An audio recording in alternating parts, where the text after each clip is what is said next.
지난 19일 한국 공군 참모총장이 KF-21 전투기의 시험 비행에 처음으로 탑승해 시험 비행을 함께했습니다. 이번 시험 비행은 남해안 4,500M 상공에서 시속 1000km 이상의 속력으로 비행하며 KF-21의 공중작전 수행 능력을 점검했고 우리 공군의 주력 전투기인 KF-16과 함께 비행하며 타 기종과의 전술 운용 능력도 검증했습니다. 한국 공군의 수장이 직접 탑승할 만큼 KF-21의 안전성에 자신이 있다는 방증이기도 합니다. KF-21 전투기는 우리가 개발 중인 4, 5세대 초음속 전투기로 지난 2022년 7월 19일 최초 비행에 성공했습니다. 2023년 5월 15일 잠정 전투용 적합 판정을 받았고 2024년 11월 28일 무사고 1000소티 비행을 달성했습니다.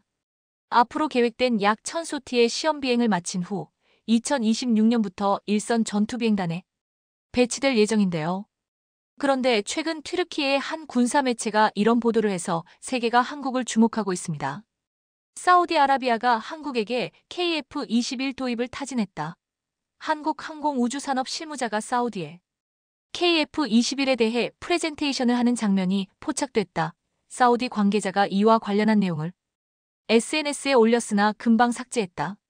만일 이게 사실이라면 사우디와 한국의 5세대 KF-21 전투기 블록 3에 대한 공동개발이 현실화될 수도 있다는 이야기가 나오고 있는데요. 한국과 사우디 사이에서 과연 무슨 일이 벌어지고 있는지 오늘은 이 소식 자세히 전해드립니다. 최근 튀르키예의 방산 전문지 투르크 디프가 이런 보도를 해서 주목됩니다. 사우디아라비아가 도입하려는 전투기는 튀르키예의 칸 아니라 한국의 KF-21이다. 사우디가 한국의 KF-21 도입을 타진했다.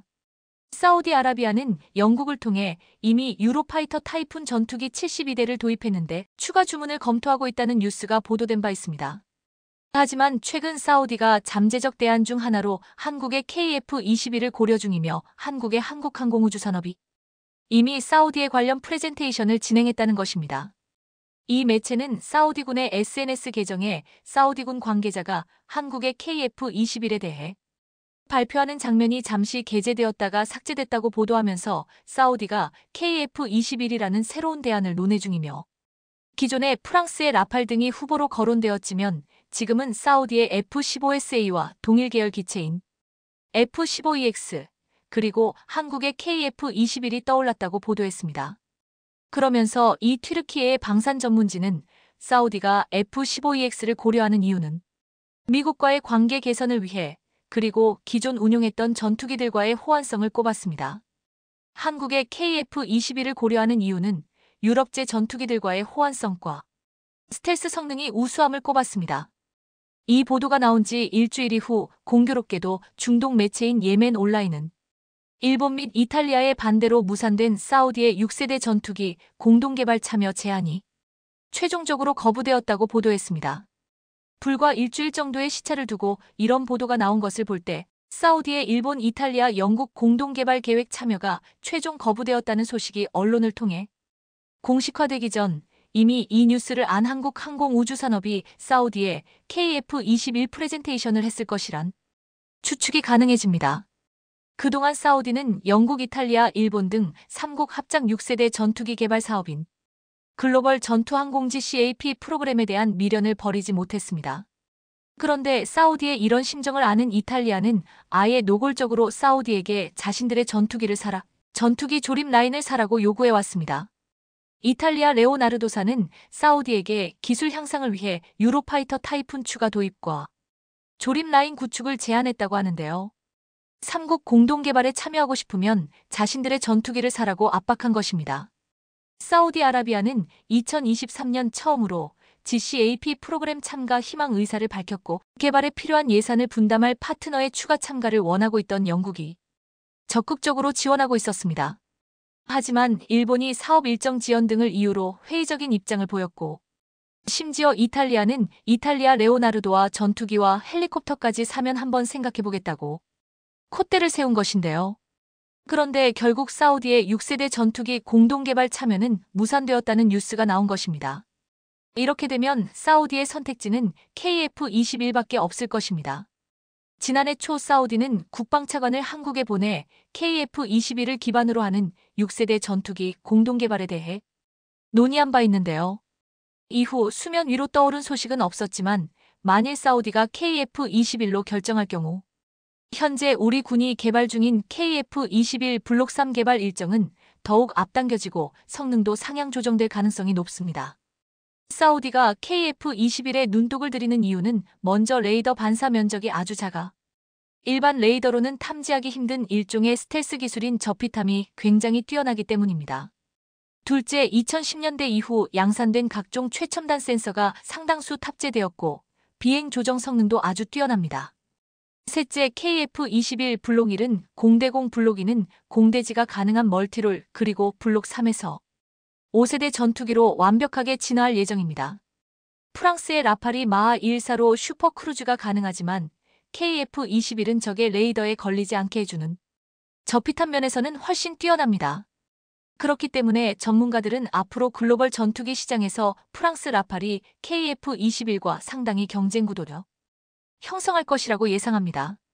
한국은 전투기 개발국 중에는 후발주자이지만 KF-21의 아주 좋은 스펙을 상당히 탑재해놨기 때문에 가격 대비 성능은 동시대의 가장 좋은 전투기가 될 가능성이 높습니다. 최근 한국과 사우디아라비아는 방위산업 협력을 위한 국제품질보증 협정을 체결해서 눈길을 끌었습니다. 이 협정은 한국 정부가 사우디에 수출하는 군수품의 품질 보증을 해주는 것으로 한국 방산 기업들의 수출 활동에 도움이 될 전망인데요. 이날 행사에는 한국 방위사업청장과 사우디 방위산업청의 빈 압두라지즈 알-오알리 청장이 참석해 더욱 의미를 더했습니다. 국제품질보증협정은 국가 간 군수품 교역 때 정부가 품질 보증을 해주는 것으로 한국은 지난 1984년 11월 캐나다 이후 미국, 독일, 프랑스, 폴란드 등과 협정을 맺고 상호 간 품질 보증을 지원하고 있는데요. 미묘한 시점에 한국과 사우디의 국제품질보증 협정이 나오자 일각에서는 한국과 사우디의 방산협력과 한국의 추가 수출이 임박한 것이 아니냐는 의견이 나오고 있습니다. 앞서 우리나라와 사우디는 지난 2019년 모하메드 빈 살만 사우디 왕세자의 방한을 계기로 군사 연구기술을 중심으로 한 방위산업 파트너십 강화 양해각서를 체결했고 이후 여러 가지 협력을 해오고 있습니다. 미국과 유럽은 4세대 전투기를 생산한 이후로는 모든 일정이 늦어지고 있습니다. 그 사이 개발비는 폭증하고 있습니다. 하지만 한국은 놀라운 속도로 미티어 미사일 실증 시험에 성공하는 등 시험 비행을 수행 중이며 양산을 곧 눈앞에 두고 있습니다. 이처럼 한국이 계획대로 착착 KF-21의 시험 비행을 진행하고 있다는 사실은 거의 기적이라 할 만큼 대단한 일입니다.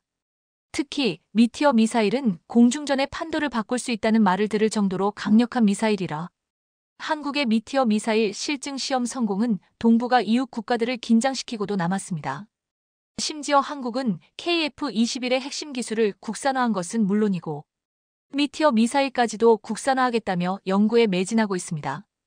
KF-21에 장착되는 미사일까지 국산화에 성공한다면 한국의 전투기 수출은 그야말로 날개를 달 것입니다.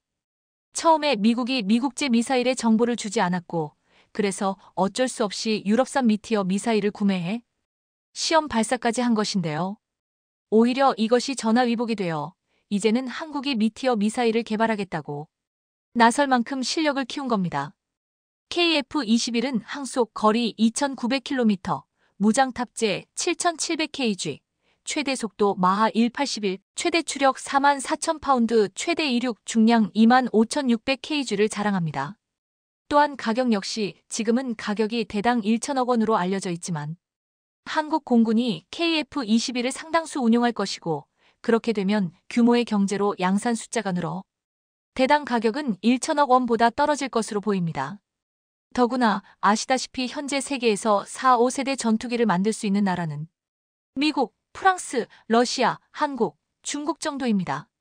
이래서 일본, 이탈리아, 영국 공동개발 계획에서 거절당한 사우디가 한국에게 손을 내미는 것은 어찌 보면 당연한 수순이기도 합니다. 게다가 2030년대 KF-21과 편대 비행을 하며 정찰과 전자전, 공격 등의 임무를 수행하는 윙맨까지 최근 공개되며 화제가 되고 있습니다.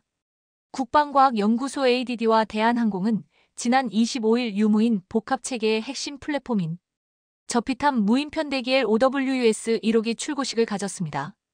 저피탐 무인 편대기는 유인 전투기와 복합 편대를 구성해 조종사의 감독하에 정찰전 자정 공격 등의 임무를 자율적으로 수행하는 무인기입니다. ADD와 대한항공이 방사청의 미래도전 국방기술사업으로 2021년부터 연구개발을 시작해 2027년까지 완료할 계획인데요. 이날 출고되는 시범기는 올 연말 초도 비행을 거쳐 2027년 유인기 조종사가 공중에서 무인기를 직접 통제하는 유무인 복합 비행 시험에 진입하는 것을 목표로 하고 있습니다. 저피탐 무인 편대기는 국내 유무인 복합 항공 체계의 첫 실증 사례로 상징적 의미가 있습니다. 추후 유인 전투기와 복합 편대를 구성해 미래 항공작전 분야에서 혁신적인 변화를 가져올 것입니다. 이처럼 한국은 향후 유인기와 무인 편대기 간 복합 전투체계 구성을 통해 미래 전장 변화에 대응하고 있습니다.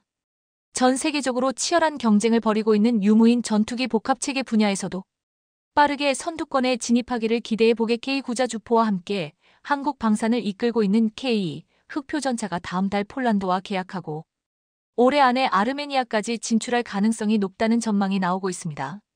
현대로템은 폴란드와 K 전차 180대를 비롯해 지원 차량 81대를 수출하는 계약을 11월에 마무리하고 2026년부터 본격 공급할 것으로 알려졌는데요. 아울러 K 전차는 한국군 사상 최초로 카타르군과 해상연합훈련을 실시합니다. 이를 위해 한국은 해군 4900T급 상륙함 LST II 노적봉함을 카타르 도하에 보냈고 인근 해역에서 합동기동훈련 등을 펼칠 예정입니다. 이번 훈련은 국산 명품 무기체계인 K 전차와 K9A1 자주포의 우수성을 해외에 널리 알리기 위해 마련된 것이데요. 특히 사막 등 극한 환경에서 국산 무기체계를 운용한 연합훈련을 보여줌으로써 열사의 땅에서도 조금의 오차도 없이 적을 타격하는 K 전차와 K9A1 자주포의 성능을 세계에 자랑할 전망입니다. 그런데 K 전차의 수출에 날개를 다는 사건이 발생하게 됩니다. 여세를 몰아 현대로템이 루마니아에 K 전차와 철도 인프라 투자를 패키지로 제안할 가능성이 높다는 전망이 나오고 있기 때문입니다. 이른바 거절할 수 없는 패키지 상품을 내놓은 것인데요. 교통 인프라가 열악한 루마니아에게는 솔깃할 수밖에 없는 제안입니다. 그런데 한국산 전차의 비상 소식은 조금 특이합니다. 최근 전장에서 전차 킬러로 떠오른 드론 때문에 전차 무용론이 대두되고 있기 때문입니다. 최근 대전차 드론은 우리의 상상을 뛰어넘을 정도로 놀라운 진화를 이뤄냈습니다. 지난 6일 우크라이나 키이우 포스트와 비즈니스 인사이더 BI 등에 따르면 우크라이나 도네츠크 바흐무트 지역에서 작전을 수행하는 우크라이나군 제30 기계화여단은 지난 4일 X 등 소셜미디어의 드래건 드론으로 러시아군 전차를 파괴했다며 관련 영상을 올렸습니다. 영상을 보면 드래건 드론으로 추정되는 물체가 불꽃과 연기를 내며 저공 비행을 합니다. 이후 전차가 화염에 휩싸이더니 폭발합니다. 이 드론이 투하하는 물질은 알루미늄, 분말과 산화철의 화합물인 테르밋으로 알려졌는데요. 일종의 쇳물로 전차를 파괴하는 느낌입니다. 테르밋은 1890년대 독일의 한 화학자가 발견해 철로를 용접하는 용도로 쓰였다가 제1차 세계대전 당시 독일군이 영국 상공에 폭탄으로 투하하면서 군사무기로 사용되기 시작했습니다. 섭씨 2200도에 이르는 테르밋은 광범위한 공간에서 다양한 물체를 태우거나 녹여버릴 수 있습니다. 테르밋을 투하하는 드론은 불을 뿜는 용과 닮았다는 뜻으로 드래건 드론이라 불립니다. 우크라이나군은 지난달 초부터 전장에 이 드론을 투입했는데요. 키이우 포스트는 드래건 드론의 불꽃에 맞지 않는 한 치명적인 상처를 입진 않는다. 건조한 작물이나 나무 등 기타 가연성 물체에 불을 지르는데 매우 효과적이다. 엄폐물을 불태워 적군이 폭격에 노출될 수 있게 한다고 전했습니다. 테르밋은 주무기라기보다는 틈새 역량이긴 하지만 끔찍한 무기인 것만은 사실입니다. 국제법상 군사 전투에서 테르밋 사용이 금지되진 않으나 인체에 끔찍한 영향을 미칠 수 있어 민간인을 표적으로 사용하는 건 금지되고 있습니다. 인권단체 휴먼 라이츠 위치 HRW의 2022년 보고서에 따르면 테르밋은 4에서 5도 화상을 입히는 것뿐 아니라 근육, 힘줄, 신경, 혈관, 뼈까지 손상할 수 있다고 알려져 있습니다. 그런데 이 테르밋을 드론에 장착하니 훌륭한 전차 킬러가 완성된 것입니다. 이스라엘에서도 핵심은 드론입니다. 아이언돔의 약점 우로 지적받는 드론을 공격 목록에 지정했으며 본격적으로 헤즈볼라 드론 부대를 공격을 천명했습니다. 이스라엘 공군은 북부 비냐미나에 있는 훈련기지가 드론 공격을 받은 이후 이에 대한 대응으로 헤즈볼라 드론 생산과 유지 관리, 운영 등을 전담하는 127부대에 섬멸을 목표로 정했다고 밝혔는데요. 전날 레바논 남부에서 발사된 드론이 이스라엘 방공망에 감지되지 않은 채 관통해 오후 70개 이스라엘 북부 하이파에서 남쪽으로 33km가량 떨어진 도시 비냐미나의 군기지 식당에 헤즈볼라 드론이 떨어지며 골라니 여단 소속 군인 4명이 사망하고 60명 이상이 부상을 입었으며 그중 8명은 중상을 입었던 사건이 기폭제가 되었습니다. 헤즈볼라는 이날 이스라엘의 방공 시스템을 공격하기 위해 이스라엘 북부 도시인 나하리아와 아크레를 향해 수십 발의 로켓을 발사했으며 동시에 무인 항공기도 발사했다고 밝혔는데요. 텔아비브에 있는 이스라엘 국가안보연구소 INSS의 선임 연구원인 오르나 미즈라이도 외신에 이러한 드론은 크기가 작고 매우 가볍고 레이더 신호가 매우 낮기 때문에 감지하기 어렵다. 이란과 그 동맹국들이 이스라엘의 방어 시스템을 압도하려 하고 있으며 이스라엘의 약점으로 드론을 지정하냈다. 고 말했습니다. 앞서 지난 6월에도 헤즈볼라는 드론으로 촬영한 구분 분량의 영상을 공개했는데 이 영상에는 이스라엘 최대 도시 중 하나인 하이파와 그 주변의 민간인과 군인들의 위치가 나와 있었습니다. 이 드론 역시 이스라엘군에 감지되지 않은 것으로 알려졌습니다. 이날 이스라엘군은 지난해 10월 7일 가자지구 전쟁이 발발한 이후 외부에서 날아든 드론 약 1200기 중 221대가 어떤 형태로든 이스라엘 영토에 날아왔다고 집계했습니다. 이에 따르면 격추 확률은 80%가량으로 나머지 20% 정도에 대해서는 방공망이 완벽하게 작동하지 않았다는 이야기가 됩니다. 모든 미사일을 막아낸 것으로 평가받는 이스라엘 아이언돔조차 드론까지 완벽하게 막아낼 수는 없었다는 이야기입니다. 이렇게 드론이 화력이 두드러지자 전차 무용론이 나오는 것은 어쩌면 당연한 일입니다. 드론이 있으면 전차도 필요 없다는 이야기인데요. 미사일, 전차 등 전통적인 전력의 열세를 극복하기 위해 우크라이나는 드론 사용에 있어서 러시아보다 더 적극적인 모습입니다. 우크라이나군은 전쟁 초기부터 드론을 정찰용 외에도 대전차 무기나 대포처럼 공격용 무기로 사용해 왔는데요. 현재 우크라이나는 소형 쿼드콥터형 드론을 개조해 러시아군의 전차 위에 폭탄을 떨어뜨리는 공격용 드론과 장갑차, 트럭 내부 또는 러시아 군인이 숨어있는 건물 내로 진입시켜 자폭하는 자폭형 드론 등으로 사용하고 있습니다. 또한 우크라이나는 소형 선박 형태의 해상 드론으로 러시아군의 대형 상륙함을 격침시키는 성과를 거두기도 했는데요. 드론은 소총보다 더 위력적이고 대포보다 훨씬 정확하며 일선 병사들도 쉽게 사용할 수 있어 지금처럼 장기 교착 상태에 빠진 전황에서 더 위력적인 무기가 될 것이란 평가도 받고 있습니다.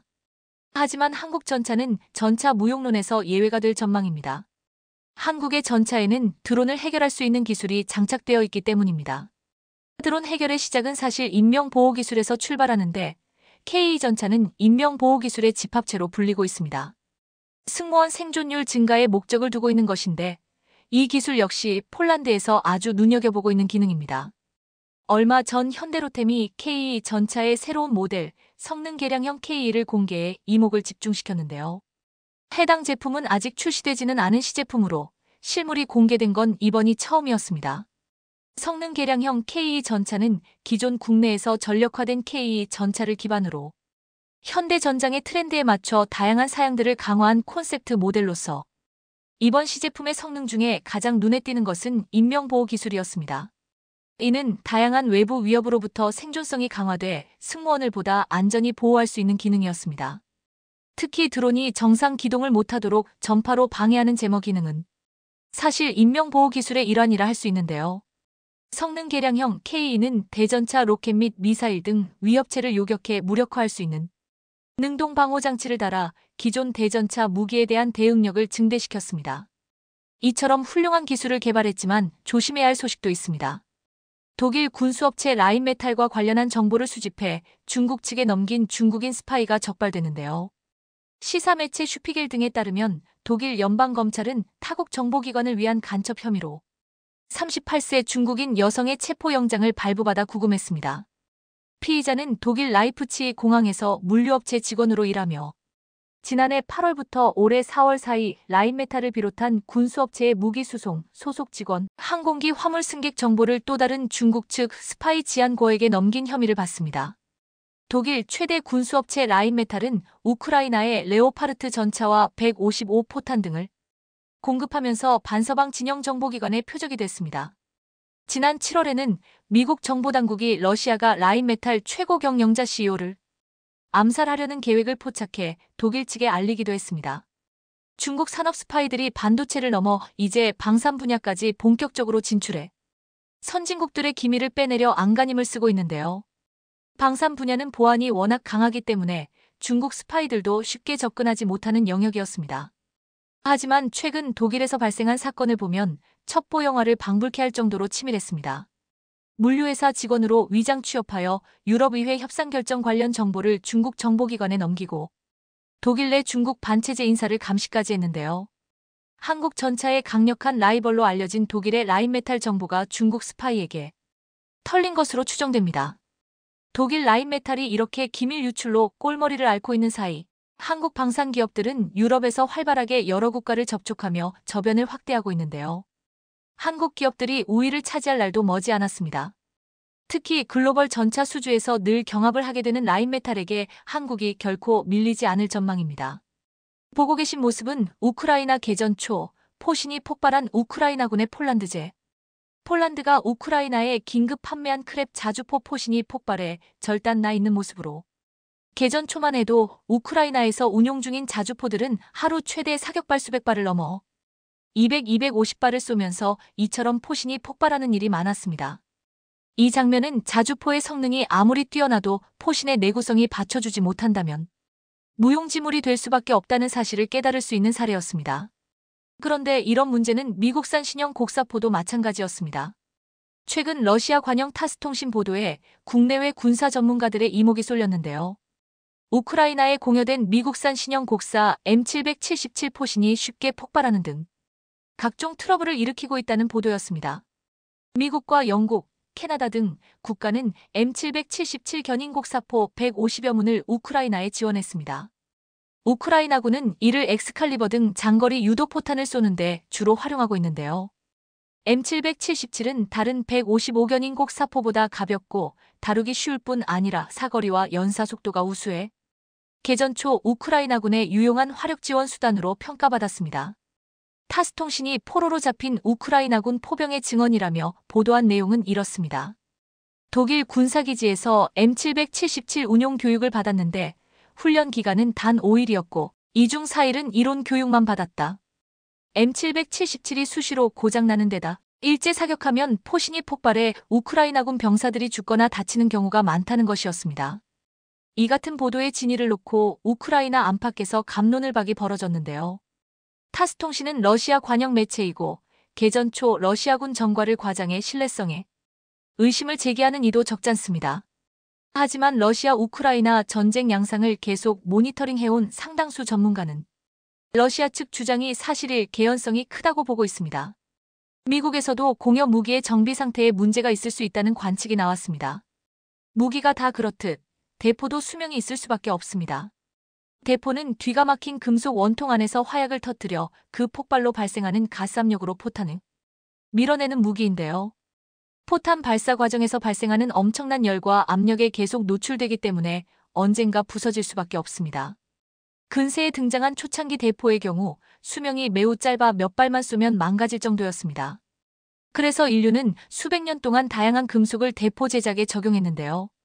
현대에 들어선 고품질 강철과 몇 가지 금속을 섞은 특수 합금에 크로뮴이나 탄탈륨을 씌워 포신 수명을 늘리는 기술도 적용되고 있습니다. 그러나 포탄 파괴력을 높이는 기술은 포신 제작 기술보다 더 급격히 발전하고 있습니다. 아무리 포신 수명을 늘려도 신형 고성능 포탄을 사용하면 포신의 무리가 가중돼 사용기간이 짧아질 수밖에. 현재 한국군이 가장 많이 사용하는 155M107 기본탄의 경우 통상 사격 훈련 때는 비교적 위력이 약한 3호 또는 4호 장약을 사용해 5에서 8km 거리 표적까지 날아갑니다. 그러나 이는 어디까지나 훈련 상황입니다. 실전에서는 화포의 최대 사거리를 구현하고자 7에서 8호 또는 슈퍼 8호 같은 고위력 장약을 사용합니다. 장약 호수가 올라갈수록 화력이 강해지고 그만큼 약실과 포신이 받는 압력도 크게 상승합니다. 이번에 문제가 된 M777의 경우 미 육군은 2,500발을 쏘면 무기로서 수명이 다한다고 보고 있습니다. 2,500발을 사격하면 포신을 교체해야 한다는 것입니다. 물론 이는 평균값이라서 평소 장거리 사격으로 고위력 장약을 많이 사용했다면 포신 수명은 1,000발 안팎까지 줄어들 수 있습니다. 어느 정도 체계가 잡힌 군대는 화포마다 사격 기록을 철저히 관리해 적절한 시기에 포신을 교체합니다. 최근 문제가 된 우크라이나군의 M777은 미군 현역 장비가 아닌 사전 배치물자 APS라 화포 관리 상태가 미흡했던 것으로 추정됩니다. 게다가 우크라이나군이 아우디우카에서 러시아군과 장기간 포격전을 벌여 포신에 무리가 가중된 것입니다. 그렇다면 한국군은 이 같은 포신 폭발 위험으로부터 자유로울까요? 결론부터 말하자면 그렇지 못합니다. 평시에는 포탄 사격 훈련 발수가 적고 필요하면 정비창에서 관리도 받기 때문에 이 같은 문제는 수면 아래에 잠겨 있지만 전시가 되면 한국군 일선 부대에서 상당수 곡사포가 폭발할 가능성이 큽니다. 한국군 주력 곡사포인 K9 자주포를 예로 들면 K9은 한국이 독자 개발한 CN98 52구 경장 곡사포를 주포로 탑재하고 있습니다. 개발된 지 30년가량 됐지만 현 시점에도 성능이 상당히 우수한 편에 속합니다. 다만 당대 최강 자주포로 평가되던 독일 PGH-2000의 주포처럼 크로뮴 도금 같은 옵션이 빠져 있어 포신 수명이 비교적 짧습니다. 국방과학연구소 ADD 소속 연구원이 2006년 한국군사과학기술학회지에 게재한 CN98 포신의 마모 특성 연구에 따르면 K9자 주포의 주포 수명은 약 1,000발입니다. K9자 주포의 창정비 주기는 10년인데요. 하지만 러시아 우크라이나 전쟁에서 드러난 것처럼 실제 전쟁이 발발하면 전장은 그야말로 탄약을 빨아들이는 블랙홀이 됩니다. 각 화포가 엄청난 사격량을 소화해야 하기 때문입니다. 전쟁이 발발하면 한국군은 개전 당일 인류 역사상 최대 규모의 대화력전을 이틀째부터는 남하하는 적의 대규모 공세부대를 저지하기 위해 엄청난 포탄을 소모할 수밖에 없는데요. 유사시 각 포병대대의 즉각적인 포신 교체는 불가능에 가깝습니다. 우크라이나 전장 상황을 반면교사 삼아 지금이라도 예비 포신을 여유 있게 확보하고 포병대대급 이하 제대가 자체적인 포신 교체 능력을 갖추도록 해야 하는데요. 자주포 수를 늘리는 것도 중요하지만 보유 전력을 최대한 효율적으로 운용할 수 있도록 내실을 다져나가야 합니다. 또 하나 완벽한 자주포를 위해서는 포신의 내구성도 중요하지만 성능을 높이려면 포탄의 질도 중요합니다. 보시는 장면은 우크라이나 군사 매체 디펜스 엑스프레스 등이 러시아군이 사용 중인 북한산 NDT-352 포탄 5발을 해체해 분석한 모습입니다. 포탄 내부를 보면 포신 내부의 구리분말을 제거하기 위한 용도의 전선 부품이 빠진 경우가 상당수였습니다. 충전된 화약은 포탄별로 색깔이 눈에 띌 정도로 차이를 보여 연소 강도가 일정하지 않을 개연성이 컸고 일부 포탄은 밀봉돼야 할 부분이 훼손돼 습기 유입으로 품질이 저하될 가능성이 컸습니다. 게다가 포탄별로 장약된 분말 양도 들쭉날쭉했다고 지적했습니다. 이처럼 북한이 불량 포탄을 제공해서 러시아군이 북한에서 제공받은 포탄의 품질 문제 탓에 우크라이나 전선에서 어려움을 겪고 있다는 주장이 나오고 있는데요. 디펜스 익스프레스는 이 같은 문제와 관련해 이런 불량 포탄이라면 포탄 발사 거리가 짧아질 수 있고 발사 횟수가 늘어날수록 정확도가 감소할 수 있다고 분석했습니다. 그러면서 이 매체는 이렇게 덧붙였습니다. 북한 노동자들은 자신의 이익을 위해 공장에서 가능한 모든 것을 훔친다.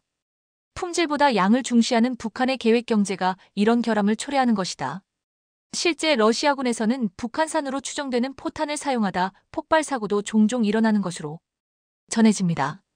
최근 소셜미디어 XX에 오른 영상을 보면 내부 폭발로 포신과 포탑이 완전히 훼손된 러시아군 BM-21 탱크가 목격되기도 했습니다. 이 게시물을 공유한 군사 전문 블로거 텐다르는 내부 폭발이 분명해 보이고 결함이 있는 포탄이 원인이라며 러시아산이거나 북한산일 것이라고 추정했습니다.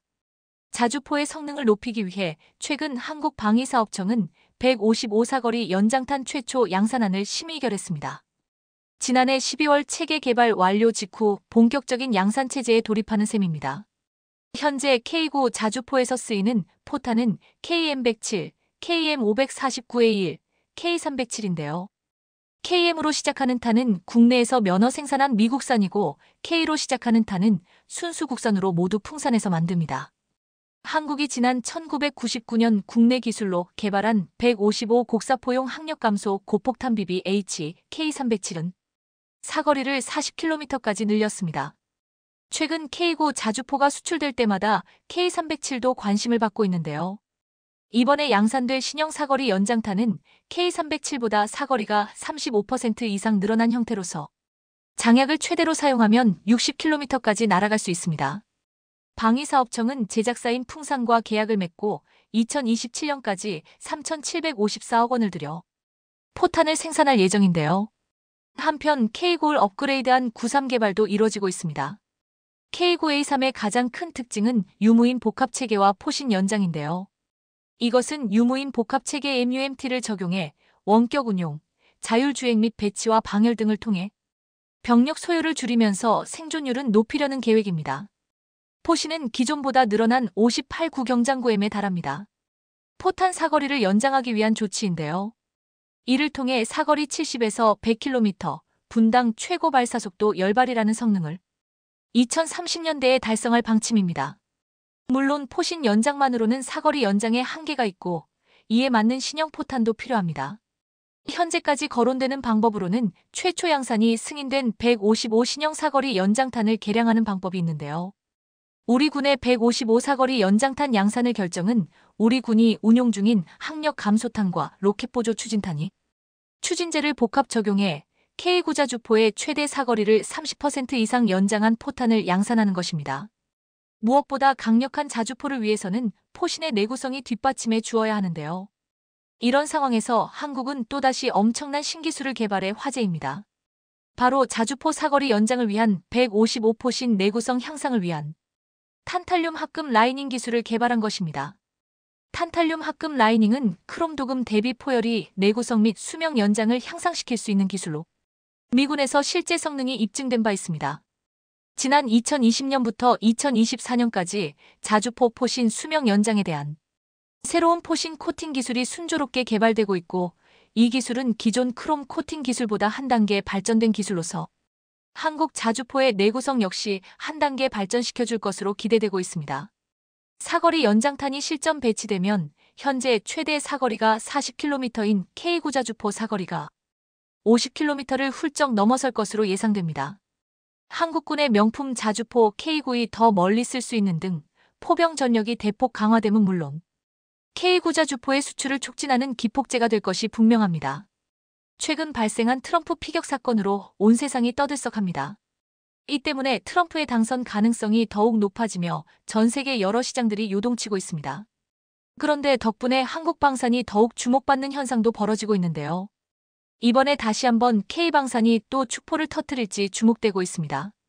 게다가 이번에 한국 미사일 최초로 미국의 수출이 유력하다는 보도가 나와 화제가 되고 있으며 또 미국이 한국에 대한 의존도와 신뢰가 급증하면서 미국 사령관 입에서 직접 한국 핵잠수함 도입도 언급되며 많은 이들의 관심을 모으고 있습니다.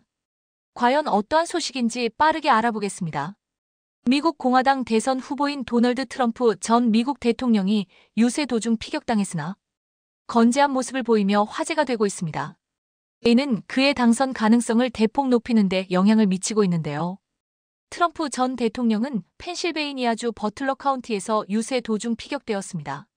총알이 귀를 관통하는 상황이었는데 자칫 잘못하면 머리에 맞을 수도 있는 위험한 상황이었습니다. 현장에서 총격범은 사살되었고 지지자 중 1명은 숨지고 2명은 중상을 입었습니다. 이 사건은 엄청난 파장을 불러일으켰고 현장 사진도 크게 주목받았습니다. 트럼프 전 대통령이 총격 직후 피를 흘린 채 주먹을 불끈 쥐고 선 사진 한 장이 올해 미국 대선 판도를 뒤흔들 세계의 사진으로 남을 것이라는 전망도 나옵니다.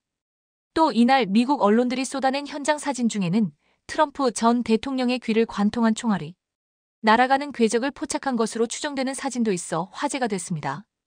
그런데 트럼프는 응급처치를 받은 뒤 퇴원했으며 SNS를 통해 미국인의 단결과 강력한 결의를 강조하면서 본인의 건재함을 과시했습니다.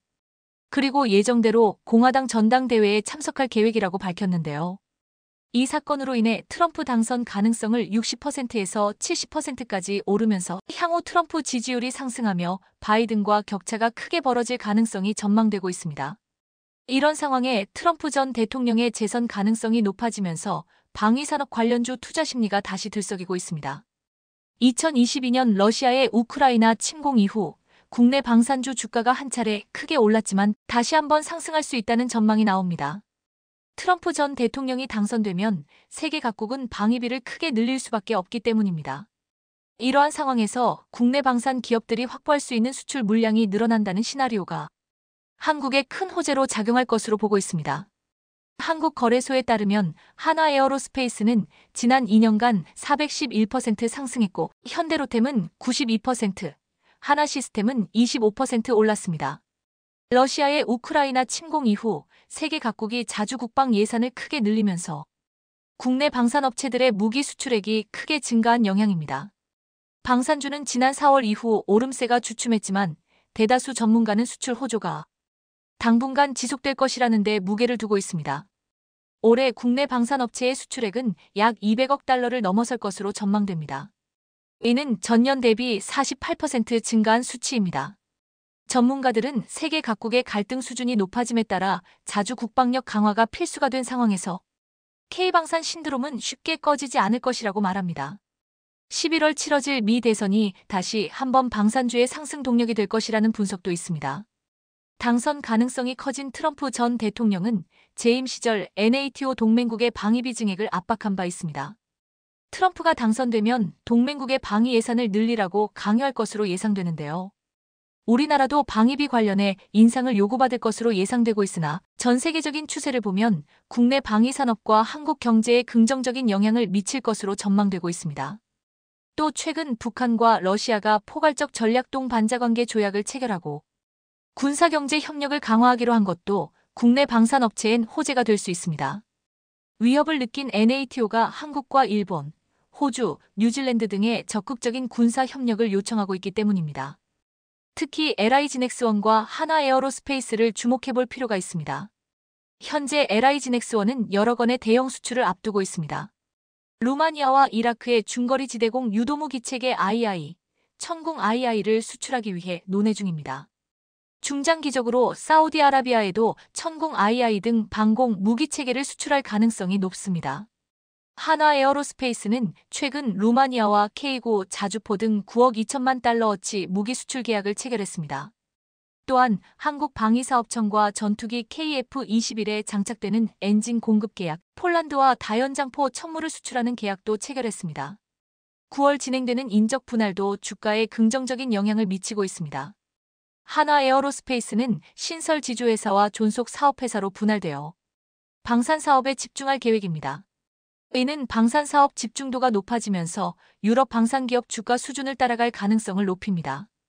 이와 같이 여러 방산주들의 주가도 급등하며 주목받고 있는 가운데 특히 LI지넥스원은 호재가 겹쳐서 더욱 주목되고 있습니다. LI지넥스원이 미국에서 유도로켓 시험 발사를 성공적으로 마무리하며 국산 유도무기 첫 미국 수출을 향한 교두보를 마련했습니다. LI지넥스원은 현지 시각 12일 이 75인치 유도로켓 비궁이 미국 하와이 해역에서 실시한 해외 비교 시험, FCT 최종 시험 발사에서 6발 모두 표적을 명중시켰다고 밝혔습니다. FCT는 미국 국방부가 전 세계 동맹국 방산기업이 가진 기술을 평가해 미국이 추진하는 개발 획득 사업으로 연계하기 위한 프로그램입니다. 림팩 RIMPAC 기간 이뤄진 이번 실사는 한미 해군이 수립한 무인화 기반 미래 작전 개념의 실사 시나리오에 기반해 진행됐습니다. 한국과 미국을 동들어 무인 표적 공중, 무인기 탐지, 위성통신, 무인 수상정, 탑재 유도로켓 발사 등 모든 과정에 무인화 개념을 적용한 것은 이번이 처음입니다. 2016년 국내 해병대에 전력화된 비궁은 북한의 공기부양정 등을 타격하기 위해 차량에 탑재해 발사하는 무기체계로 개발되었습니다. LI지넥스원은 수출을 위해 소형 무인 수상정에 탑재 가능한 이 75인치 유도로켓용 발사대를 자체 개발했습니다. LI지넥스원은 이번 시험에서 쌓은 노하우를 활용해 앞으로 국내 무인 수상정의 임무작전 수행 간 민첩성을 높일 수 있도록 표준화 모듈화 개발에도 나설 계획입니다. 특히 비궁은 2019년 미국 FCT 프로그램 대상 무기체계로 지정된 뒤 이번 최종 시험까지 100% 명중률을 기록했습니다. 2019년 최초 진행된 FCT 1차 시험은 유도탄 성능 검증 위주로 진행됐고 2020년부터는 미군의 요구에 맞춘 소형 함정용 발사체계 개발에 착수했습니다. 이후 진행된 FCT 2차 사업은 총 4단계로 나눠 한국과 미국 키웨스트, 샌디에고, 하와이에서 각각 이루어졌습니다. 이번 마지막 FCT 사격 시험은 실제 림팩 훈련에서 진행하며 크게 화제가 됐습니다. LI-GINX-1은 이번 FCT 프로그램 진행 과정에서 세계 최강 미국 해군의 요구 사항을 충족시켰다고 평가했습니다. LI-GINX-1은 이번 시험 발사의 성공적 마무리를 바탕으로 미국과의 수출 계약 체결에 주력하고 글로벌 시장 확대에도 적극 나설 방침입니다. 작년 10월부터 미 해군과 소요 제기 활동을 착수했고 미 해군이 검토 중인 무인화 운용 개념에 맞춰 사업화를 진행 중입니다. 실제 계약까지는 미 해군 소요 제기, 예산 확보, 계약 검증 등의 단계가 남아 있습니다.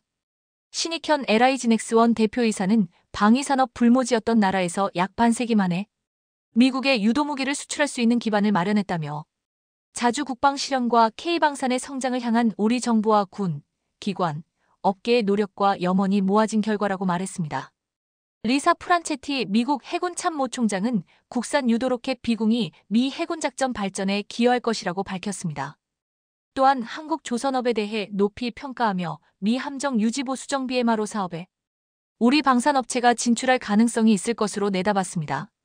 프란체티 총장은 미 해군은 지난해 10월 무인 수상정에 한국산 유도무기를 탑재, 6개의 미사일 발사에 목표물을 성공적으로 타격했다며 당시 침몰시키는 시연을 통해 미 해군 최초의 완전한 무인체계 킬체인을 달성했다고 말했습니다. 미 해상체계사령부는 미 하와이 인근 해상에서 비공 FCT를 진행했습니다.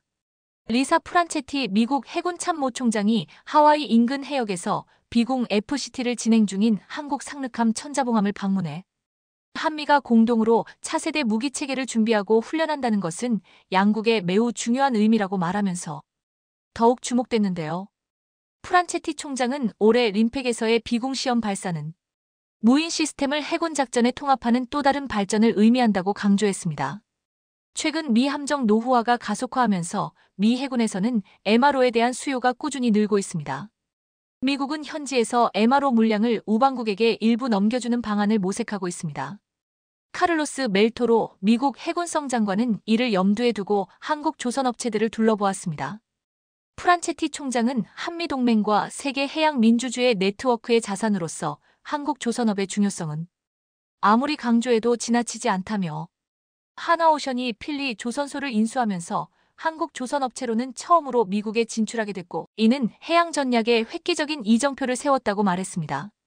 이처럼 한국에 대한 신뢰가 점점 높아지고 있는 미국인데요. 또 최근 사무엘 파파로 미국 인도태평양 사령관도 한국 핵잠수함 도입을 언급하며 그 신뢰를 입증했습니다. 사성 장군인 미국 인태사령관은 한국의 핵잠수함 도입과 관련해 작전 분석 결과 핵잠수함 도입에 믿음이 생긴다면 추진해 볼 수 있다고 생각한다고 말했습니다. 파파로 사령관은 림팩 훈련을 계기로 한국 언론과의 인터뷰에서 동맹국이자 안보협력 파트너국으로서 한미 양국이 전력을 통합하고 방어할 수 있는 가장 효과적인 방식을 찾아 나가는 것이 중요하다고 강조했습니다. 미군의 최고 위급 장성이 한국의 핵잠수함 도입 가능성을 거론한 것은 이례적인 일입니다. 파파로 사령관은 북한의 핵능력 고도화와 한반도 전술핵 재배치와 관련한 질문에는 미국은 일관되게 한반도의 비핵화를 추구하고 있다며 핵협의 그룹을 통해 북한의 핵 이슈에 대한 전략적 방안을 찾기 위해 상시로 비밀리에 논의를 진행하고 있다고 밝혔습니다. 또 그는 한미동맹은 견고하며 모든 전투 계획은 글로벌 차원의 계획이 될 것이라고 강조했습니다. 이와 같이 시간이 갈수록 한국의 능력이 전 세계로 퍼져나가며 이제는 미국에서도 한국에 신뢰하고 어떤 부분에 대해서는 의존하려는 신호도 보이고 있습니다. 과연 앞으로 비공 미국 수출을 비롯해 한국 방산의 활약이 어디까지 확장할지 기대해봐도 좋을 것 같습니다. 양자역학을 전부 이해했다고 생각한 것은 양자역학을 제대로 알지 못하는 것이다. 양자역학의 권위자로 유명한 물리학자 리처드 파인만의 이 말은 그만큼 양자역학이라는 분야가 얼마나 어려운지 말해준다 할 수 있습니다. 양자역학이라는 용어 자체가 1924년에야 막스 보른에 의해 처음 사용돼 이제 겨우 100년 정도밖에 안 됐으니 아직도 연구가 많이 안 이루어진 분야다 보니 그럴만도 한데요. 그런데 대한민국 서울대의 연구팀이 이 양자역학에 있어 획기적인 연구 성과를 내 세계를 놀라게 했습니다. 이들이 세계적 학술지인 네이처 포토닉스에 게재한 연구 결과에 따르면 기존 에너지원들과는 차원을 달리하는 고효율 에너지원을 발견하게 되었다는데요. 그 에너지원이 민간 분야는 물론 군사적으로도 큰 반향을 일으킬 것으로 예상돼 큰 주목을 받고 있습니다.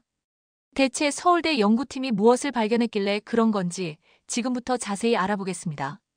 본격적인 이야기에 들어가기 전에 양자역학이라는 게 뭔지부터 설명해야 할 것 같은데요. 양자역학은 원자, 분자 등 눈에 보이지 않는 미시적인 물질 세계를 설명하는 현대물리학의 기본 이론 중 하나입니다. 문제는 이게 서두에 소개해드린 파인만의 말처럼 이해하는 거 자체가 불가능에 가까울 정도로 일일이 설명하기가 너무 어렵다는 겁니다.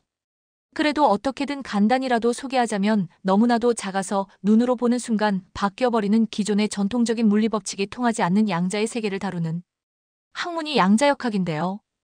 흔히들 말하는 슈레딩거의 고양이가 이를 설명하기 위한 비유죠. 이렇게 말씀드려도 이게 뭔 소리냐 하실 분들 많으실 겁니다. 이해합니다. 저도 이게 뭔 소리인지 이해하고 말하는 건 아니니까요. 이러다 보니 양자역학이라는 개념이 처음 거론되었을 당시에는 학계에서 말 같지도 않은 소리라는 비판을 들어야 했습니다.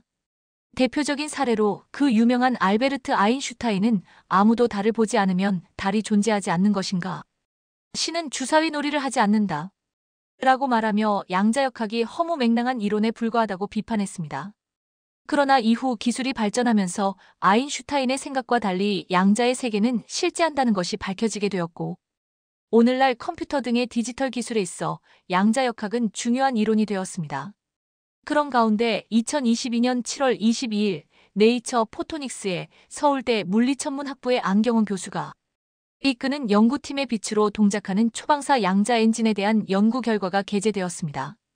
이 연구는 당시까지 이론 수준에만 그쳤던 양자 엔진을 세계 최초로 구현한 건데요. 이론 단계에만 있었던 양자역학 응용 기술이 현실에서 구체적인 결과물을 낼 수 있다는 가능성에 세계 물리학계가 이 연구 결과를 주목했습니다.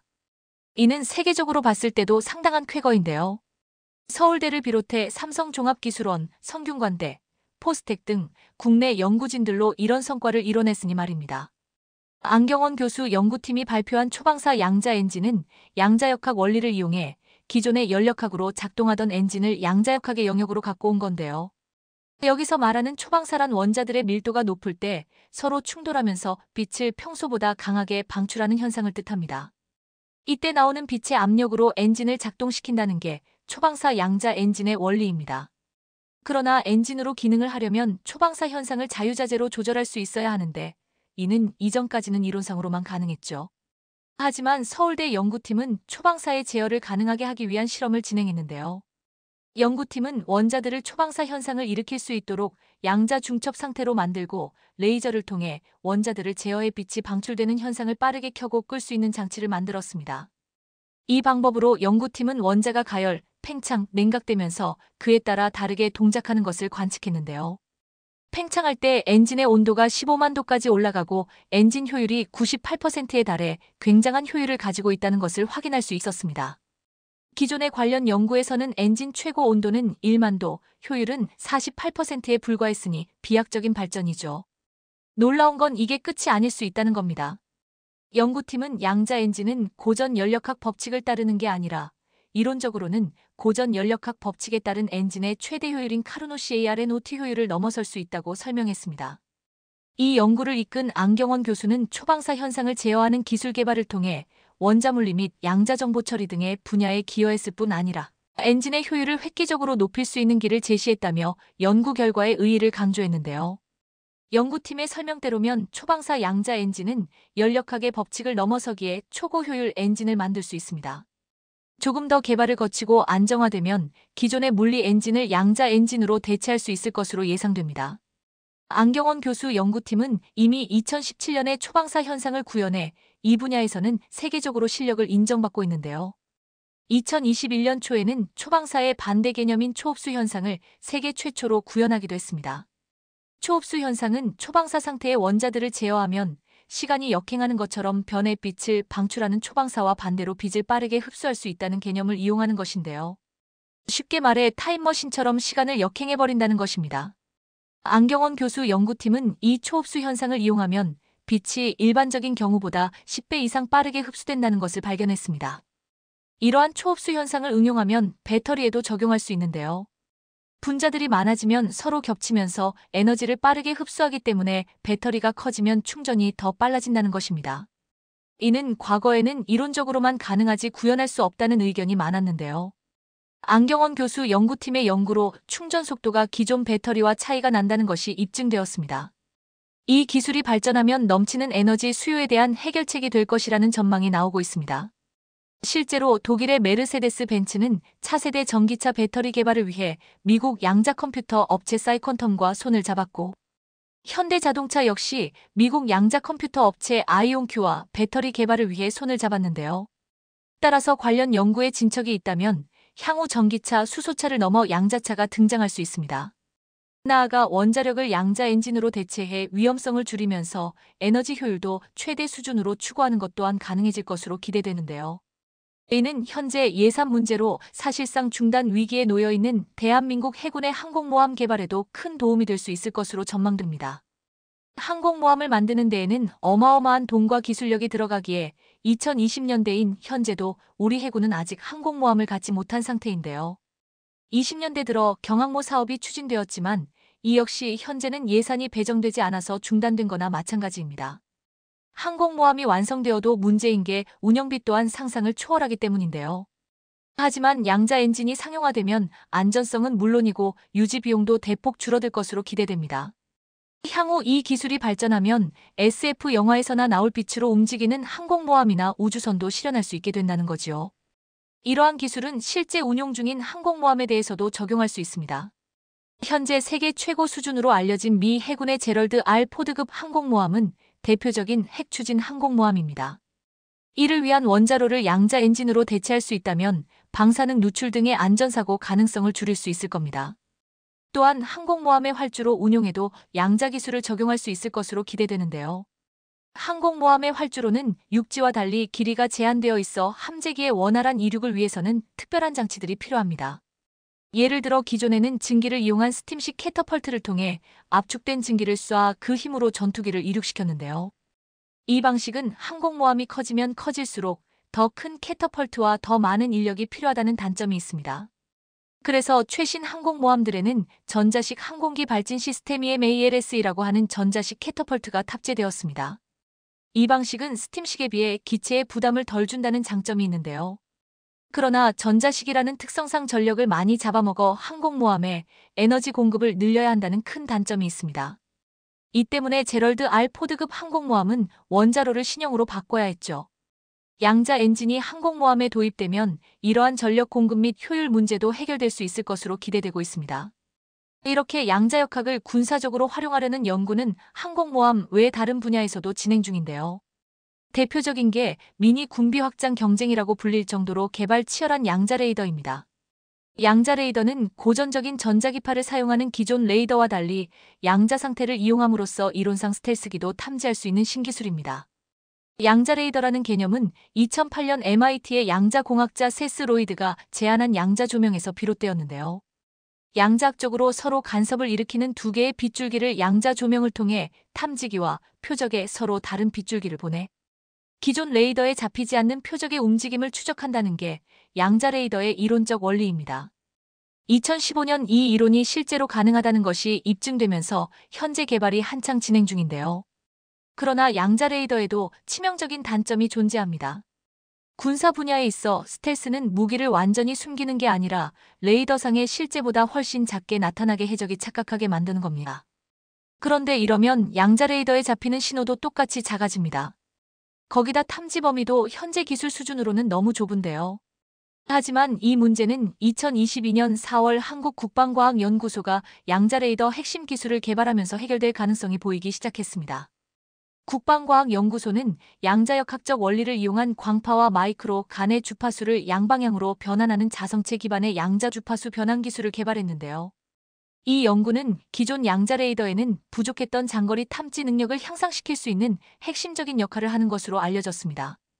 국방과학연구소는 이 연구에 대해 아직 기술의 성숙도와 주파수 변환에 대한 효율이 낮지만 양자레이더 개발에 필요한 요소 기술을 실험적으로 구현했다는데 의의가 크다고 발표했습니다.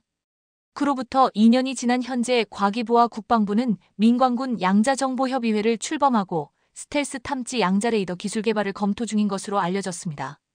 또한 물리적으로 도청을 원천 차단할 수 있는 양자암호 통신을 국방 분야에도 적응할 수 있는 방안 또한 검토 중이라는데요. 다만 양자역학은 전 세계적으로 봤을 때도 아직까지 연구가 되지 않은 부분이 많아 지금까지 보여드린 기술들이 상용화되려면 생각보다 많은 시간이 걸릴 수 있습니다. 하지만 이러한 연구 성과들이 쌓이면 그 기술들이 현실이 될 수 있으리란 건 분명한 사실입니다. 얼마 전 발표된 통계에 따르면 중국 CATL의 지난해 실적이 한국 배터리 3사를 압도한 것으로 나타났습니다. 국내 배터리 3사의 합산 매출은 58조 원이었는데 CATL의 매출이 69조 원으로 나타난 겁니다. 그런데 엄청난 실적에 웃는 것은 잠시뿐. CATL은 창사 이후 최악의 위기 상황에 빠졌습니다. 일단 유럽 진출부터 엎어질 위기입니다. 중국 CATL 배터리 공장을 유치했던 헝가리 동부 미케페르치 지역 주민들이 공장 건설을 두고 반대 여론이 높아지며 갈등의 골이 깊어지고 있습니다. 작년 8월 헝가리 미케페르치 지역에 중국 CATL의 배터리 공장을 유치했을 때만 해도 헝가리 집권당은 헝가리 역사상 최대의 외국인 투자 유치라며 대대적인 업적 인양 홍보해왔습니다. 하지만 지금은 반대 목소리가 커져 집권 여당 안에서도 분열을 초래할 정도가 됐습니다.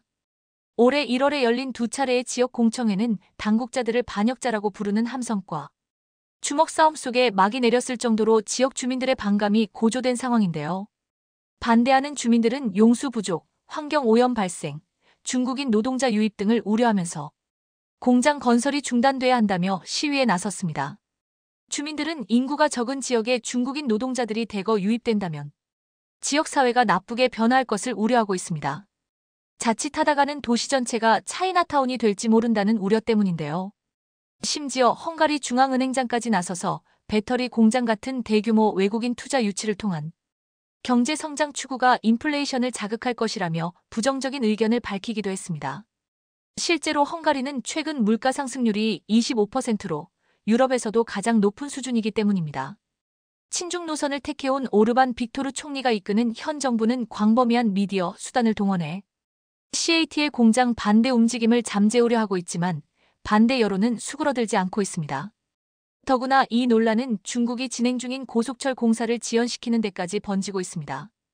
이 역시 헝가리가 중국에서 투자를 유치한 약 30억 달러 규모의 고속철 공사였는데 이 공사 역시 부패 의혹이 제기되면서 고속철 건설 사업마저 계속 지연되고 있습니다. 한마디로 중국이 투자한 사업에 대한 불신이 깊어지고 있는 것입니다. CATL에 이어 중국 배터리 기업 중 하나인 궈슈안도 마찬가지입니다. 궈슈안이 미국 미시간주에 건설 중인 배터리 양극재 음극재 공장 역시 보조금 지급 논란과 반중 정서 확대 여파로 지연되고 있습니다. 하지만 무엇보다 중국 배터리 업체들에게 커다란 악재는 중국 내부에 있습니다. 드디어 시진핑 주석이 공개적으로 CATL을 공격하기 시작한 겁니다. 최근 시진핑 중국 국가주석은 정의친 CATL 회장과 만난 자리에서 대놓고 이렇게 말했습니다. CATL 2위를 지키고 있는 건 기쁘지만 한편으로는 우려도 된다. 초기에 기세 좋게 시끌벅적하게 일어났다가 마지막에 흐지부지 되는 게 염려스럽기 때문이다. 시 주석의 이 발언은 중국 배터리 업계를 CATL이 좌지우지하는 상황이 되자 견제구를 날린 것으로 해석되고 있는데요. 지금은 호황을 누리고 있지만 특정 기업의 생산 과잉으로 인해 전체 산업이 무너지는 것은 막아야 한다고 경고한 것입니다. 블룸버그는 시 주석이 미국과 중국 간 지정학적 긴장도가 높은 상황에서 대마불사가 된 CATL에 대한 우려를 나타낸 것이라고 분석했습니다. 한마디로 시진핑 주석이 CATL 회장을 직접 불러놓고 마윈처럼 되고 싶냐고 경고한 것입니다. 실제로 시 주석의 이 발언이 나온 뒤 얼마 되지 않아 CATL이 야심차게 추진하던 스위스 취리히 증시 상장 계획이 무기한 연기됐습니다. CATL은 스위스 취리히 증권거래소 상장으로 최소 6조 5천억 원을 조달할 계획이었지만 중국 당국의 견제로 연기할 수밖에 없게 된 것입니다. CATL로서는 헝가리 배터리 공장 건설이 난항을 겪는 가운데 대규모 자금 조달처가 되어줄 줄 알았던 스위스 증시 상장까지 물 건너 가버리자 난감한 상황이 되고 말았습니다. 결국 더 이상 CATL을 믿기 어려워진 유럽연합은 한국 배터리로 전환을 시작했습니다. 유럽판 IRA라 불리던 유럽연합의 핵심 원자재법 초안이 공개되자 한국 배터리 업계는 안도의 한숨을 내쉬었습니다. 이 법안은 미국의 IRA와 다르게 한국을 비롯한 여객 기업에 대한 차별적 조항이 없는 것으로 파악됐기 때문입니다.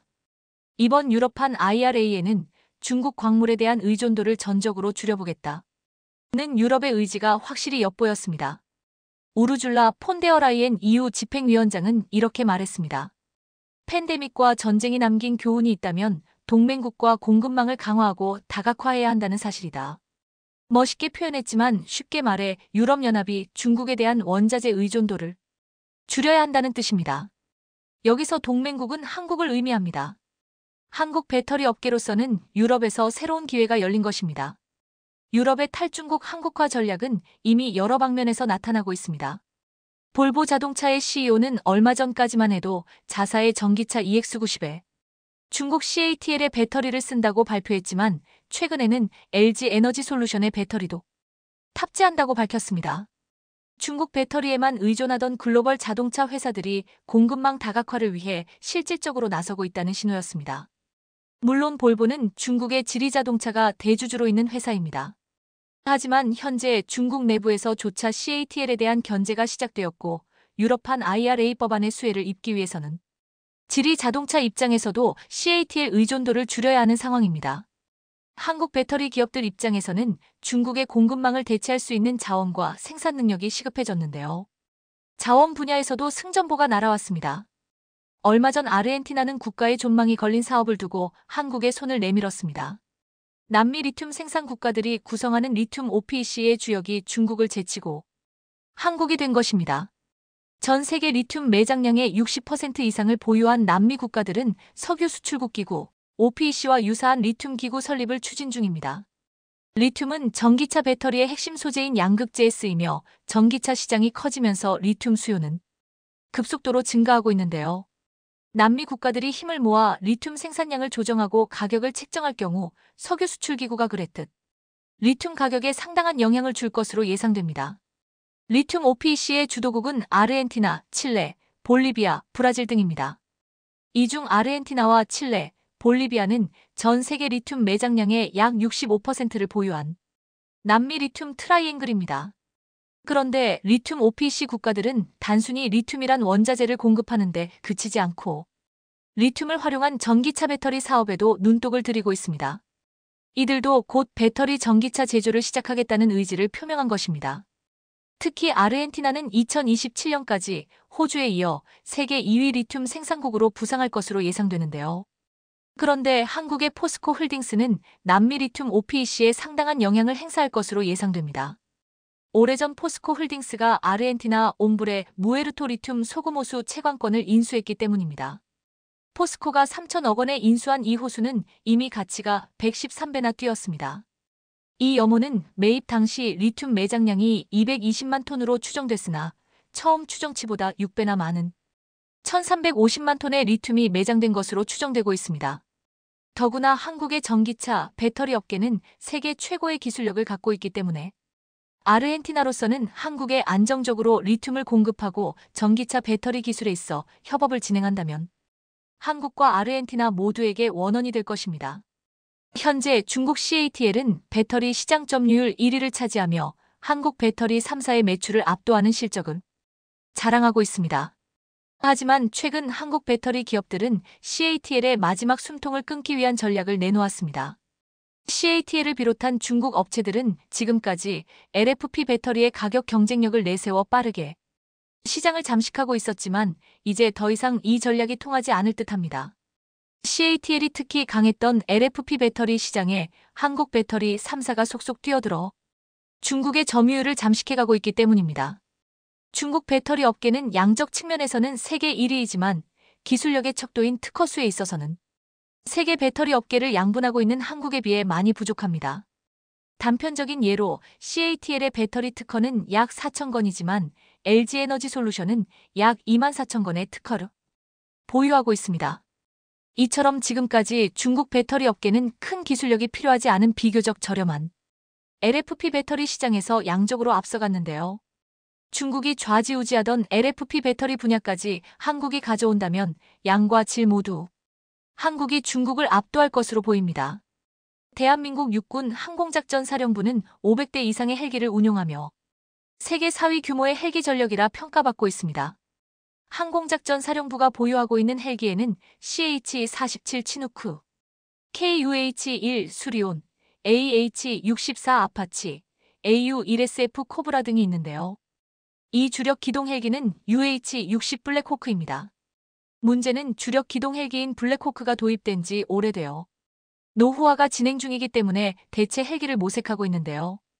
해외에서 최신 기동 헬기를 수입하거나 우리가 자체적으로 개발하는 등의 두 가지 방안이 거론되고 있는 상황에서 한국에서는 미국이 개발 중인 차세대 기동 헬기와 흡사한 형태의 헬기 개발에 연구 중에 있다는 사실이 드러나 주목을 끌고 있습니다. 오늘은 중동을 비롯해 세계 헬기 시장이 주목하는 대한민국 육군의 새로운 기동 헬기에 대해 알아보겠습니다. 현재 대한민국은 세계 4위 수준의 헬기 전력을 운영하고 있습니다.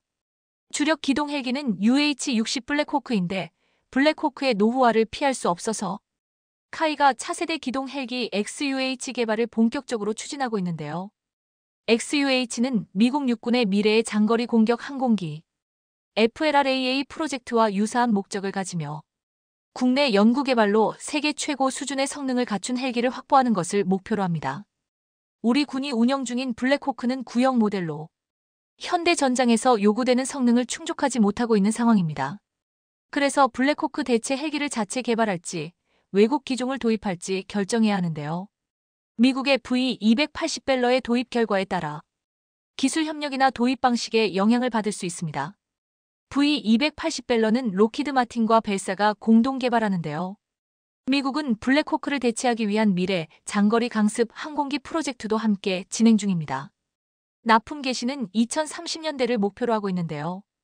V280벨러는 차세대 틸트로터 항공기로 수직 이착륙과 고속 비행이 모두 가능합니다. 이착륙 시에는 모터를 수직으로 세워 헬기처럼 수직으로 이착륙할 수 있으며 비행 중에는 로터를 수평으로 눕혀 고속 비행이 가능합니다. 이는 기존 헬기의 제한된 속도와 비행 거리를 극복하고 더 빠르고 멀리 이동할 수 있는 장점을 제공하는데요. 최고 속도가 시속 565km에 달하는데 이는 블랙호크의 최고 속도의 2배에 가까운 속도로 병력과 물자를 신속히 수송할 수 있어 전투 및 작전의 효율성을 크게 향상시킵니다. 최대 항속거리는 약 3,900km로 블랙호크의 592km에 비해 훨씬 길어졌는데요. 또한 V280은 최대 14명의 병력이 탑승하고 내부 공간도 커져 더 많은 장비와 물자를 수송할 수 있으며 외부 슬링을 통해 최대 4-5톤의 화물 운반이 가능해 다목적으로 활용될 수 있습니다. V280벨러는 B형 꼬리를 적용하여 기동성을 향상시켰으며 탄소섬유 기반 소재를 대량 사용하여 중량과 가격을 감소시켰는데요. 여기에 디지털 비행 통제 시스템인 플라이 바이 와이어를 3중으로 구축하여 비행 안정성을 높였습니다. V280벨러의 엔진은 90도 회전하는 V22 오스프리와 달리 엔진 자체는 고정되어 있고 터보 샤프트 부분만 회전하는데요. 이는 엔진의 배기열이 활주로에 닿는 문제를 해결하고 측면 도어에 방어용 무장을 장착할 수 있도록 합니다. V280의 도입으로 미군의 기동 헬기 속도가 빨라지면 한국 군도 이에 맞춰 새로운 헬기를 도입해야 할 필요성이 커지는데요. 만약 한국이 블랙호크를 대체하는 고성능 헬기를 자체 개발하기로 결정한다면 이는 수리온과 소형 무장 헬기를 뛰어넘는 성능을 목표로 할 수밖에 없습니다. 하지만 미국이 도입한 V280벨러에도 단점은 존재하는데요. V280벨러는 넓은 전폭과 높은 전고 때문에 운용에 넓은 주기 공간이 필요합니다. 이는 항공모함이나 좁은 공간에서 운용이 용이한 V22 오스프리와 대조적인데요. V22 오스프리는 날개와 로터를 접을 수 있는 설계로 함재기로의 장점을 갖추고 있지만 V280은 완전 고정식으로 설계되어 이러한 유연성이 부족합니다. 또한 V280벨러는 틸트로터 기술을 활용하여 엔진은 고정하고 로터축만 90도로 회전하는 방식을 채택했는데요. 이는 엔진과 로터축 전체가 회전하는 V22 방식에 비해 움직이는 부분을 최소화하여 기체의 안전성을 높이는 장점이 있습니다. 그렇지만 유지보수에 있어서 복잡한 메커니즘을 갖추고 있어 어려움이 있을 수 있는데요. 이 밖에도 높은 개발 비용과 상대적으로 낮은 병력 탑재 능력 등의 문제도 가지고 있습니다. 그리고 이와 연관하여 카이가 차세대 기동 헬기 XUH 개발 계획을 가지고 있는 것으로 알려져 있는데요. 올해 초 한국항공우주학회가 개최한 수직 이착륙기 체계 부문위원회 동계 심포지엄에서 처음 XUH에 대한 계획이 밝혀졌습니다. XUH의 전반적인 성능은 V280벨러와 비슷한 성능을 목표로 하는데요. 8명에서 12명의 전투병력을 탑재하고 블랙호크보다 2배 빠르고 2배 먼 거리를 비행할 수 있는 능력을 갖출 예정입니다. 또한 한국형 차세대 개방형 구조를 채용하여 항공전자 장비의 업그레이드를 쉽게 하고 다른 기체 간 호환성을 강화할 방침인데요. XUH가 이런 성능을 확보하기 위해서는 지금까지 개발한 헬기와 전혀 다른 구조를 가져야 하며 여기에 고려할 수 있는 몇 가지 방식이 있습니다. 우선 동축반전 푸셔 방식으로 KA-32 헬기처럼 한 쌍의 주 로터를 사용하고 꼬리 부분에 추진력을 만드는 프로펠러를 추가하는 것인데요. 여기에 복합형은 주 로터 하나만 장착하고 꼬리 부분에 2개의 추진력을 주는 프로펠러를 추가하는 방식입니다. 마지막으로 틸트 로터형은 큰 2개의 주 로터를 날개 끝에 배치하고 로터의 방향을 바꾸어 수직 이착륙과 수평 비행을 가능하게 하는 방식인데요. 카이는 2026년까지 기술 시범기를 완성하고 2031년에 체계 개발을 완료할 계획인데 이를 위해 먼저 무인 헬기 형태의 작은 모형을 개발하여 핵심 기술을 검증할 예정입니다. 만약 모든 계획이 차질 없이 진행된다면 2040년대에는 XUH가 한국 육군에 배치될 것으로 기대됩니다. 물론 이 계획은 그리 쉬운 일은 아닙니다. 모든 방위 산업 개발에는 막대한 개발 비용이 필요한데요. 카이는 정확한 비용을 산출하기 어렵다고 밝혔지만 6조 원에서 8조 원 정도로 KF-21 개발에 소요된 비슷한 수준의 비용이 필요할 것으로 예상됩니다. 하지만 KF-21 역시 개발하는데 들어가는 비용이 더 적어지는 만큼 국산화 기술들을 연이어 성공한다면 이 역시 줄어들 수 있는데요. 또한 개발 기간 역시 고려하지 않을 수 없습니다. 수리은의 경우 개발 방향성을 정하는 데만 5년이 걸렸고 본격적인 개발이 시작되기까지 13년이 걸렸는데요. XUH는 2031년 개발을 시작하여 2040년에 완료한다는 계획을 가지고 있습니다. 수리온보다도 훨씬 더 빨리 완성된다고 보고 있는데요. 이는 기본적으로 수리은을 비롯해 KF-21까지 국산 전투기와 헬기를 개발한 경험이 밀바탕이 되기에 가능한 일입니다. 물론 기술적 리스크와 논란이 길어지면 개발 착수에 걸리는 기간도 길어지고 이로 인해 개발 일정이 지연될 수 있는데요. 하지만 KF-21의 개발을 따져본다면 개발 기간을 줄이면 줄였지 결코 늘어나지는 않을 것으로 보입니다. 일각에서는 많은 비용과 시간이 소모되는 XUH 개발보다는 미국에서 개량한 블랙호크를 도입하거나 해외의 다른 헬기를 도입하는 것이 합리적이라는 주장을 하기도 합니다. 하지만 우리 한국은 수리온과 LAH, KF-21을 개발하면서 헬기와 항공기에 대한 기술 노하우를 축적한 만큼 자체 개발로 방향을 정하는 것이 낫다는 의견이 힘을 얻고 있는데요. 중동을 비롯해 세계 헬기 시장이 주목하는 차세대 헬기 XUH가 무사히 개발되게 응원합니다. 대한민국에 만든 KF-21 전투기에 대한 관심이 나날이 높아져가고 있는데요. 군사적인 측면에서 명실상부 세계 최고의 5세대 스텔스기로 불리는 F-22 랩터와 KF-21을 비교하는 사람들이 등장했습니다.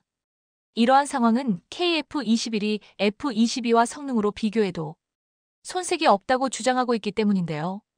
그 이유는 바로 대한민국의 끝없는 첨단 무기 신기술 개발 수준이 가파르게 상승하고 있는 게 확인되었으며 KF-21의 개발 단계부터 F-22와 유사한 디자인으로 베이비 랩터라는 별명을 가지기도 했기 때문입니다.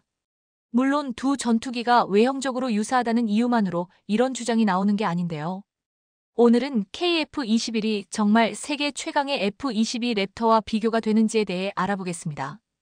한국산 KF-21 전투기의 여러 가지 부품들 중 가장 만들기 어렵고 으뜸 가는 것을 꼽으라면 단연 항공전자 장비를 꼽을 수 있습니다. 항공전자 장비는 약 30여 종의 장비들이 하나의 체계로 동합되어 전투기의 눈 역할을 대신하게 되는데요.